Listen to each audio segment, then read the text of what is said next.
Jordan Mason is a city council member in Rapid City, South Dakota.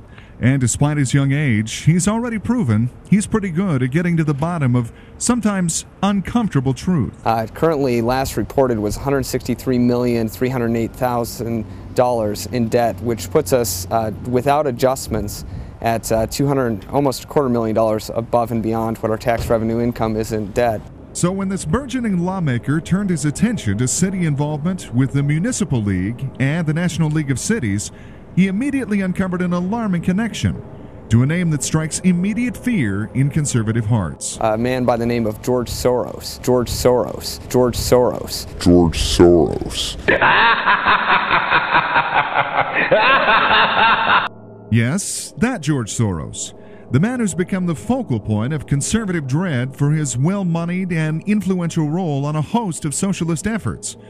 Close inspection reveals the National League of Cities is in many ways leading the pack, arguably doing more than any other organization in remaking America one city at a time. George Soros has been intimately involved in many of the programs that the National League of Cities has been involved with, and I do find it interesting that that is a repetitive and ongoing trend, that they are involved together. Besides their valuable work to the leftist cause on a host of social and fiscal issues, everything from homosexual employment rights and practices to finding creative ways to raise taxes in municipalities, the National League of Cities is heavily involved as arguably one of the most effective anti-gun lobbies in the nation today, advising city leaders, even in conservative states, to ban guns in city parks, and then doling out expensive legal advice when those policies are deemed unconstitutional. They have been supportive of Sioux Falls' gun ban, which actually, it applies to all city property, so you could argue that's even the streets, if that's how the city attorney wanted to apply it. In Pennsylvania, Illinois, Connecticut, and Delaware, the League of Cities helps to push laws that would treat city parks and other city facilities like courtrooms and schools, with a complete ban on guns. In West Virginia and Tennessee, gun rights supporters are suing to have similar laws overturned. Meantime, the League of Cities is fighting back, seeking to expand the city's rights to sue gun makers for the cost of violent crime. That is not appropriate. That's not reasonable. That is outright New York style, Michael Bloomberg gun control. On the state level, even in South Dakota, the Municipal League lobbies hard to advance the agenda. Watch what happens when I approach one of their lobbyists for an on-camera conversation. Sir, are you sure we can't get you on camera to talk about some of the positions of the National League of Cities and the Municipal League in South Dakota?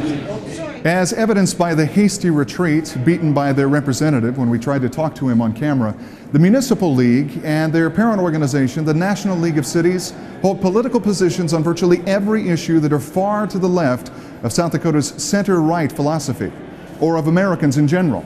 The fact is, they don't even want you to know that they exist. Even more than that, they don't want you to know just how much power they wield in shaping the policies of cities from coast to coast. As you'd expect, the price tag to taxpayers is enormous, and legal costs are not the only way that the League of Cities is increasing that burden. The Municipal League and League of Cities also conduct wage surveys, contract bid studies, and evaluations of city fee structures, with recommendations that follow an equally predictable pattern. The only direction is up. And critics say it is that process that is fundamentally flawed, or fundamentally perfect, depending on your point of view. Would you settle for a consulting firm as a city leader that told you to take a cut in pay? Or would you probably shop around until you found one that gave you an excuse to raise your salary? The National League of Cities and the Municipal Leagues of states around the nation are in the business of helping cities find consultants who will actually give them excuses, in effect writing permission slips in the form of recommendation for them to raise salaries and raise fees to citizens. One of the things actually dealing with the city's local debt is I had actually looked at some of the recommendations that have been made from the National League of Cities and our Municipal League over the past couple of years, and some of those recommendations I do believe may be associated with the current debt that we're facing. In a nation confronting a headlong rush to socialist policy, the League of Cities is serving a powerful bottom-up influence for philosophical change.